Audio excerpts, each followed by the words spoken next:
Hello all. In this video we will be looking at the composite materials and what are the different types of composites available for structural purposes. So, just to give a recap of previous video, we discussed about what exactly are composites, how composites are different from their constituent materials, which we said are the matrix and the fiber. So, let us see a brief outline about what we are going to discuss. We will start with different composite materials. So, we will focus on what are the different fibers available, matrices, materials available, as well as the fillers which may not improve the mechanical properties, but there are other properties which they can modify. After that, we will be looking at different kinds of composites. Here we will be focusing our attention only on the fibrous composites. And lastly, we will try to pictorially see how we can classify all these composites and have a mental picture about where a particular composite fits in the bigger scheme of composites. Okay. So, let us recap what we discussed about fiber reinforced composites. We said this composite has three major constituents, saying the fiber, matrix material and the filler material. We said fibers are the load bearing materials in the composites, primarily because they have good strength and stiffness. But then we simply cannot have these fibers because then they are very fragile, especially when we apply transverse loads. That is why we need a matrix material to hold these fibers together. So, in addition to holding, they do several other benefits, such as transfer and distribution of loads is better done with the matrix, and then it also improves the ductility, toughness and the electrical insulation. And lastly, we mentioned fillers are there to enhance other properties in addition to the mechanical properties. But now let us dive into each of these materials and see what are the different options we have for choosing a particular composite. So, starting with fiber materials, we start with glass. Glass is a very commonly used fiber material in structural composites, primarily because of its low cost, but the reason why we are using is because of its good strength. And the way it is produced is by drawing using the molten glass. There are several varieties of glass fibers. Two commonly used glass fibers are the E glass and the S glass. E glass is more commonly used because of its low cost, but later this was improved through S glass, which has superior strength as well as stiffness compared to E glass, but the pitfall of it is it is slightly expensive. The E in the E glass represents the electrical properties. So, composites made up of these glass fibers are usually called GFRP, standing for glass fiber reinforced plastic.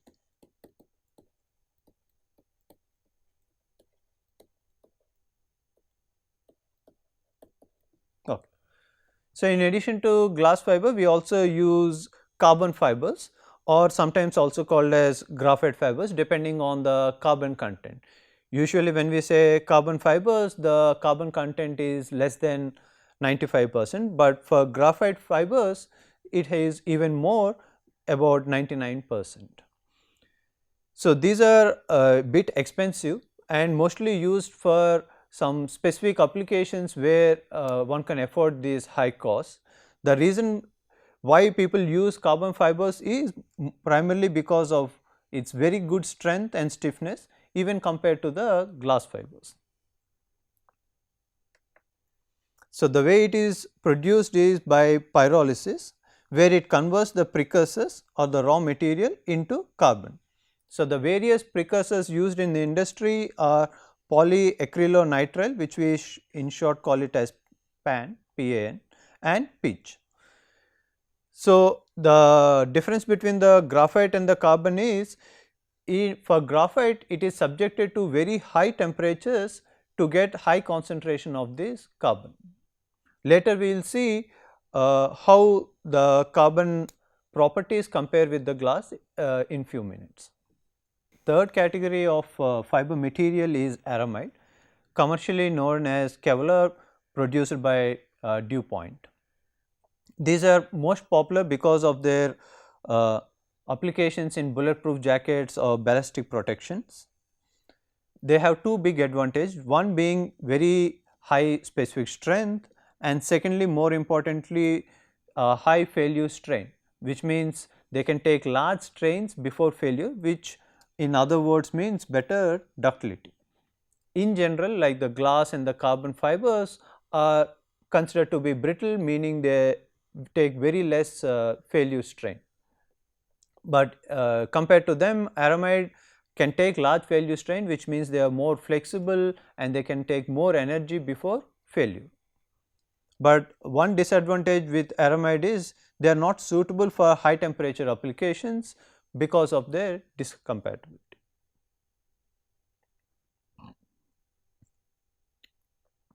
So, in addition to these, we also have boron fibers. Usually boron is just a coating on a tungsten or a carbon core, which means it is itself a composite because it is made up of two materials, one the core made up of tungsten or carbon and upon which we have this boron coating, and usually these are relatively large diameters. So, usually other like the glass, carbon and the aramide, those are in the couple of microns ranging from 5 or 10 microns, but whereas in the carbon the size can go as high as 50 to 200 micrometers. So, these are much larger compared to other fibers. Because of the large diameters, they are less flexible and they also exhibit the brittle behavior. Though they are stiff compared to other fibers, one disadvantage of boron fibers is they can develop some residual stresses, especially because of the mismatch in the CTE with the fiber and the matrix material, or even between this the boron on the tungsten carbon core. So, the commonly used boron composites are these boron epoxies as well as the boron aluminum composites. Depending on the applications, we can also have polymer, epoxy is the polymer matrix and aluminum is the metal matrix. And lastly, we also have silicon carbide fibers which are specifically used for high temperature applications. So, this concludes the 5 commonly used fibers used in composites. Now, let us try to summarize what we have learned about these fibers and see how each of these are relatively good in the specific stiffness and the strength. For this, we will start with a reference of aluminum. Let us say aluminum is somewhere here showing the specific strength and the specific stiffness. So, starting with glass, we said there are two varieties of glass, one is the E glass and the other is the S glass. So, E glass is somewhere here, meaning that the specific strength is much higher than aluminum, but the specific stiffness there is no big difference. So, this is let us say E glass. And next we said S glass has superior properties compared to E glass, these are somewhere here, meaning the specific strength is improved, but specific stiffness also there is an improvement, but not very significant. So, next we move to the carbon fibers. If we recall, carbon is made from two different precursors, pitch as well as the pan. So, let us say here is the carbon fibers made from pitch, but the carbon fibers made from pan are somewhere here, meaning the carbon fibers made from pan have very high specific strength compared to the glass fibers, but if we compare with the specific stiffness there is an improvement, but not too high. But whereas if stiffness is a requirement for a particular application and strength is okay, then we can go to the carbon fibers made from pitch, because their specific stiffness is much higher, not just with the metals but also with the compared to glass.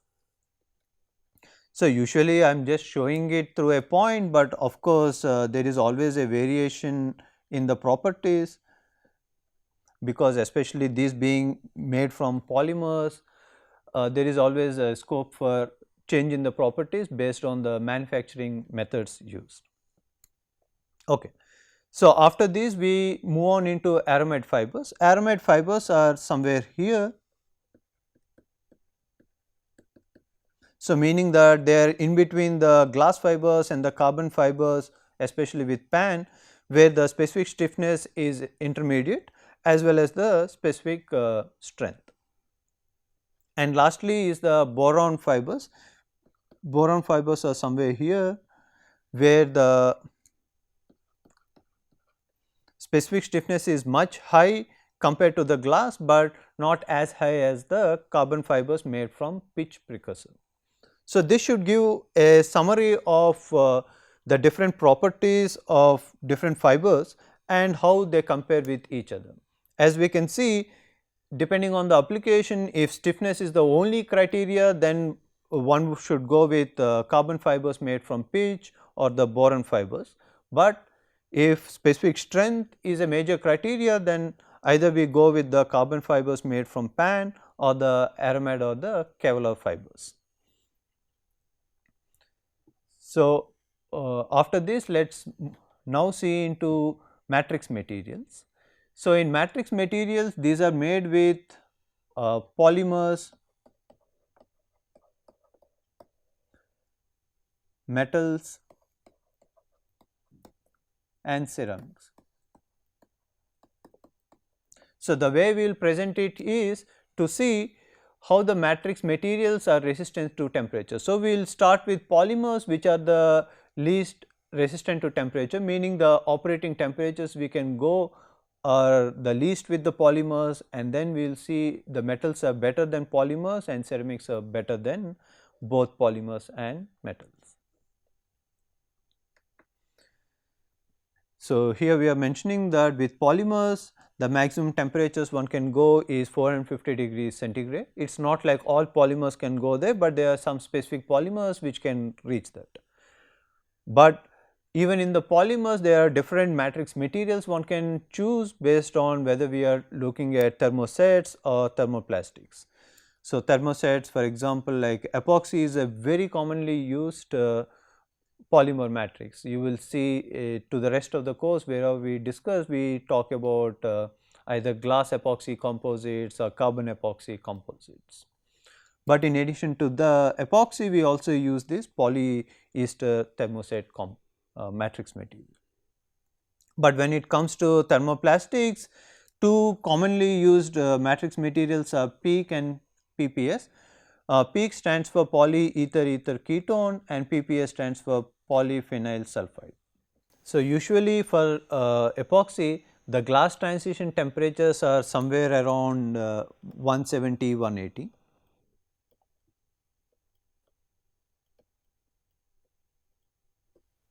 So, which means the operating temperatures can at most go below the glass transition temperature. So, there are some epoxies where we can achieve these high glass transition temperatures, and the operating temperatures for these epoxy based composites can go as much as 150 degrees centigrade.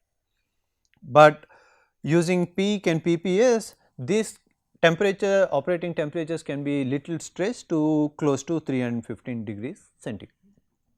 But if the operating temperatures are much higher than this, then we prefer to go to metal matrix composites, where these metals can be lightweight metals such as aluminum, titanium and magnesium, where the temperatures now can go as much as 1250 degrees centigrade. So, the advantage of using metal is definitely they are good in strength and stiffness. We probably are not talking about specific strength and stiffness, but we are mentioning about the absolute values of strength and stiffness, and compared to polymers they are more ductile.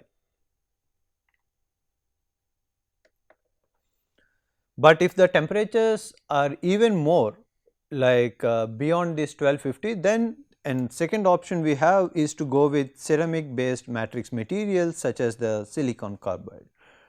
So, though they can take high temperatures, one disadvantage with these ceramic matrix materials is first they have very poor tensile properties, meaning they are good in compressive loads, but when tensile loads are there, they are not good enough.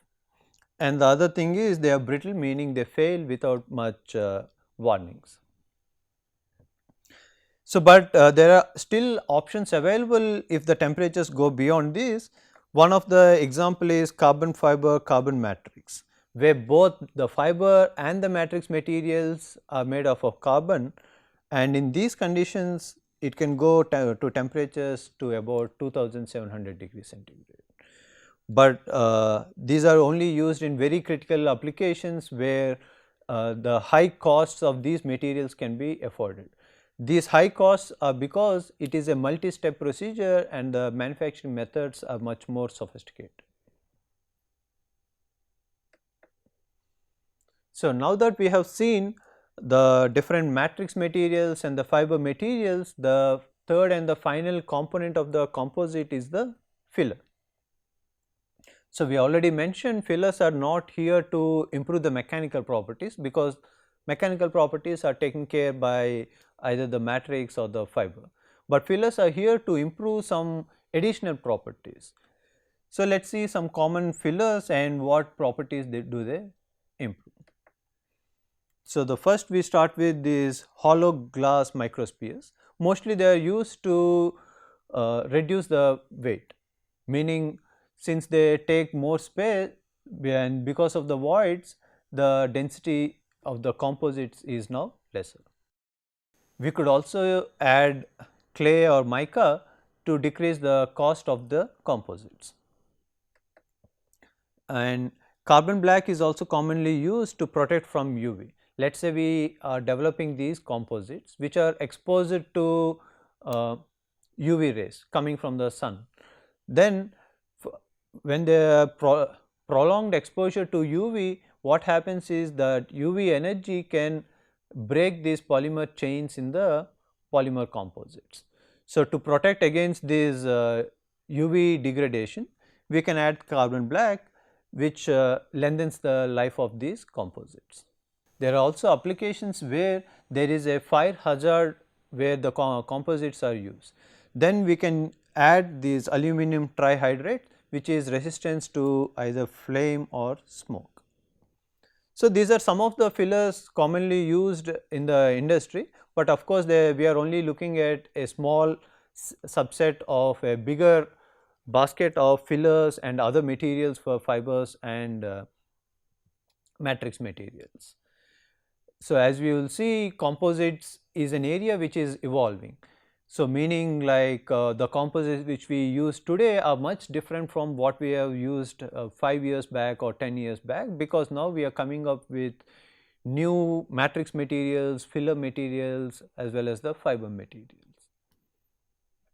So, this should complete the first part of this video where we are looking at the different materials used in the composites. Now, we move to the second part where we are looking at different kinds or types of composites, meaning what are the different forms in which we see composites and how we use it in the structures. So, let us start with unidirectional lamina. Unidirectional meaning these fibers are all in a same direction, parallel to each other. So, let us say this is a single layer of the lamina,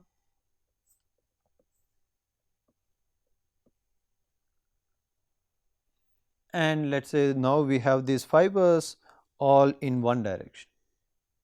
Let us say this is the cross section of the fibers we are looking at.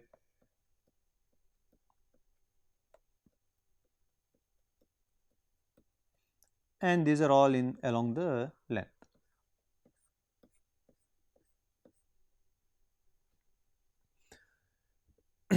So, sometimes lamina is also called as ply. and unidirectional, in short we are calling it as UD. Later in the course we will come back and use this more often. So, just to remind you, we are focusing on fibrous composites where we use fibers to prepare the composites, and specifically we are looking at a continuous fiber, meaning the same fiber will go from one end to the other. These are very long fibers, and so the advantage of this is they definitely have good stiffness and strength, much greater along the fiber direction. But in the perpendicular direction to the fiber, the transverse direction properties are not superior, meaning along the fibers they are strong and stiff, but to the perpendicular direction of the transverse direction, these properties are not so great.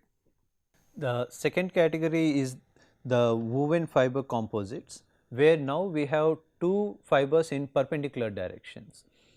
They are also called as bidirectional lamina, in short BD, BD standing for bidirectional lamina. So, since we have these perpendicular fibers, we have to weave them, and these weaving patterns, there are several available, and each weaving pattern has few advantages and disadvantages. Because of the limitations of the time, we are not going into them, but let us see how are they compared to the first category, which is the unidirectional lamina. So, we see that the properties are a little compromised compared to the unidirectional. The reason is because of the weaving, these fibers are no more straight. Since they are no more straight, these properties along the length of the fibers are a little less compared to the unidirectional lamina. So, if you are just looking at the mechanical properties, then the unidirectional laminas are good. But if we compromise a little about these properties, the good thing about the woven fiber composites is these properties are good in both the direction, both along the direction of the fibers or the primary fibers, and even in the perpendicular direction, since there are enough fibers. Now, the properties in the second direction as well are superior. So, usually a good example for woven fibers is the shirt material or the clothing materials, because as we can see there we have threads going in perpendicular directions. So, then moving now to the third category is the laminate. So, the first two categories are single layer materials.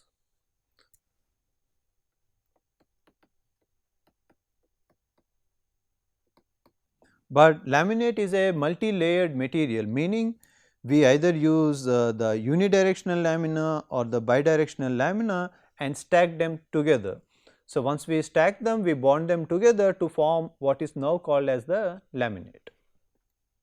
Since we are stacking different layers, it could be in reality, in real applications, we can have as much as 30 to 40 layers as well. Now that we are stacking these layers, now we can choose, we can vary the material in each of these layers. We can also vary the thickness of each of these layers as well as the orientation. Orientation meaning, let us say in the first layer we can have 0 degrees, meaning all of these fibers are at horizontal. Maybe in the second layer we can have it in the perpendicular direction, or maybe the third layer it could be inclined, let us say 45 degrees. So, which means we can vary the orientation, the angles 0, 90, 45, and we can also vary the thickness. So, meaning the first layer and the second layer need not be the same thickness. Moreover, we can change the material as well, and lastly we can vary the sequence, meaning let us say the first layer if it is 0, then 90 and then 45, I can also with the same 3 make up something like first starting with 0, then 45 and lastly the 90. So, the sequence also we will see later in the course that the properties or the effective properties of this laminate will greatly depend on which sequence we are using to prepare the laminate. So, though it has many advantages, one small disadvantage is it is susceptible to delamination. What is delamination? Delamination is the failure between two layers. So, previously we said we are bonding several layers or stacking them together to make these laminate. But usually what happens in applications or real applications is most often the failure is the between these layers, because that is where you only have the matrix material or a simple polymer or an adhesive to bond this. Since there are less fibers there, it is much prone to failure, and that failure is what we call it as delamination. Since we are discussing about delamination, one more point is when we talk about woven fibers, these are less prone to delamination.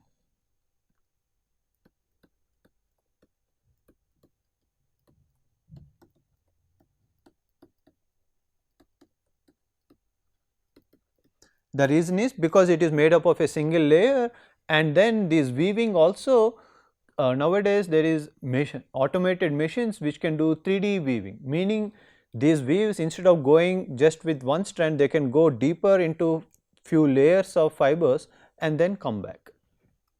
So, meaning that there are those are fibers to take care of to prevent the delamination in case of woven fiber composites. So, on this slide we have seen both single layer and multi-layer composites, but in addition to this we have few more composites, something called as the chopped fiber composites. So, the major difference is in the previous slide we have seen all composites are made up of continuous fibers, but something like glass fibers and the glass carbon fibers, they can be chopped into smaller lengths, and once they are chopped into smaller lengths we can add it to the matrix material and then mold it. So, basically then we can use the molding fabrication methods to prepare mechanical components such as the machine parts, gears and the valves, and there are many other applications where people use these chopped fiber composites. One big advantage of them is they are less expensive compared to the continuous fibers, because the manufacturing cost involved to prepare those continuous fibers is much more expensive, and as well as the fabrication methods, now that we are using molding, that also reduces the cost. But one major disadvantage of using chopped fiber composites is these properties are relatively poor, and we can now understand why these properties are poor, because if it was a continuous fiber it can take loads, but now that there is a discontinuity, this load should again transfer from the fiber back to the matrix and again from the matrix to the second fiber or the third fiber, which means matrix now becomes a weak link in this while taking the loads, and that might be one of the reasons why chopped fibers are not used when loads loading is a primary design criteria, but they are used when you need intermediate properties and then the prices are less. So, in addition to the chopped, we also now have an hybrid composite. Hybrid has, the name as you can see, it is a mix of few things, but there are two big categories in these hybrid composites. One where we say more than one fiber is used. So, meaning like you can have both carbon and Kevlar, or maybe carbon and glass, depending on the application we choose. The second category of hybrid is where we have a combination of continuous and chopped. So, for example, the figure shown here, right, it shows both the chopped fibers as well as these continuous fibers.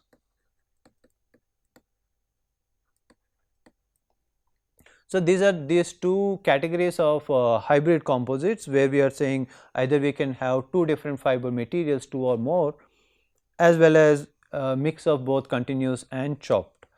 One example where we use these multiple fiber materials is again Kevlar and carbon, where we try to bring the good things from these two different materials. From Kevlar we know that it is good under tensile loadings, but carbon is good under compression loadings. So, where applications you have both tensile and compression, having both of them will take care of both loading scenarios.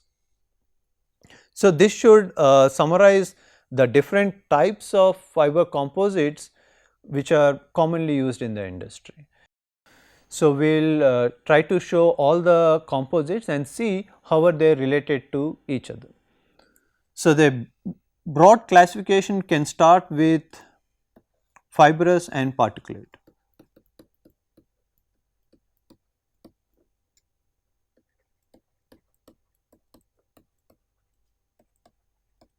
Meaning these either we can use fibers or we use particles. So, whenever we talk about adding nanoparticles, right. So, those are also composites and sometimes called as nanocomposites because we are using nanoparticles to reinforce the polymer or reinforce the composite.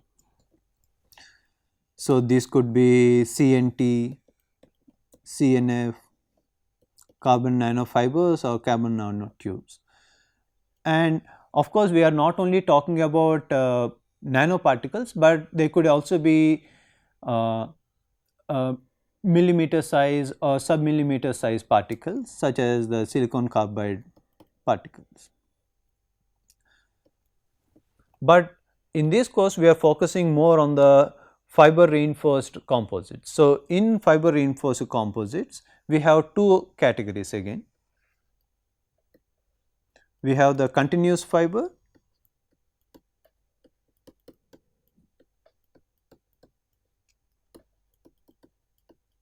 and the chopped fiber.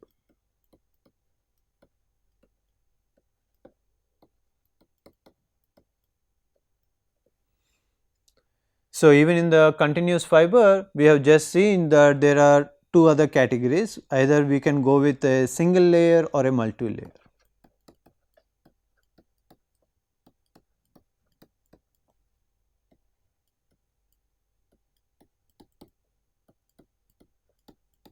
So, the other name for this multi-layer is the laminate. But again in this single layer, we showed that there are unidirectional and bidirectional. UD or the unidirectional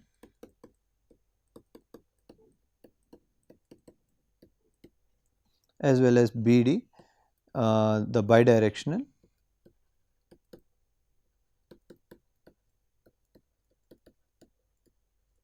or also called as the woven composite.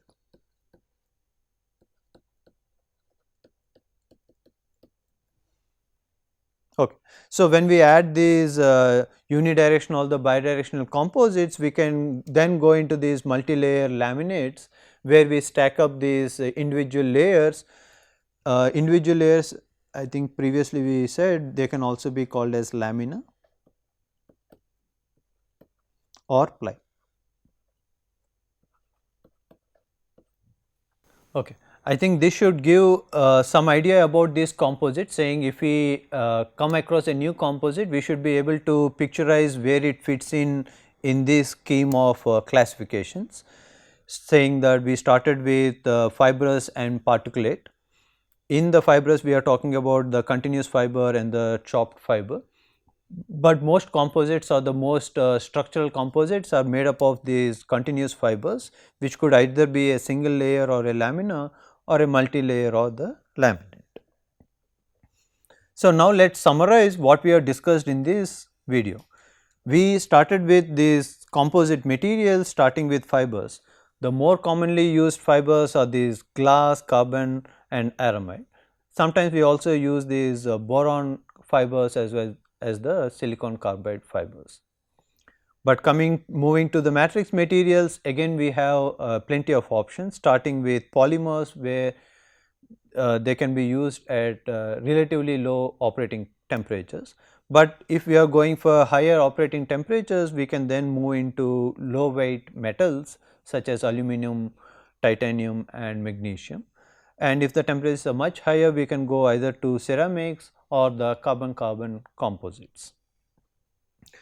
Now moving into the types of fibrous composites, we said there is this single layer composites starting with unidirectional composites, bidirectional also called as the woven composites. But once we stack them together, that is when we get the laminates. So, when we are stacking, it could be all unidirectional, all bidirectional, or a mix of these as well. But later we said not all composites are made up of continuous fibers, some of them are made up of chopped fiber. Here there is a small compromise in the properties, but the price of these composites are much lesser, and now it becomes much feasible for plenty of applications. Next we looked at hybrid composites, where we can have multiple materials for the fibers, or we can have a mix of continuous as well as the chopped fiber materials. Lastly, we also looked into a classification of composites, where we are trying to bring all those composites and seeing how they fit in the bigger scheme of things. So, this should summarize our discussion about different materials and types of composites. In the next video, we will look into the advantages and various applications where these composites can be used.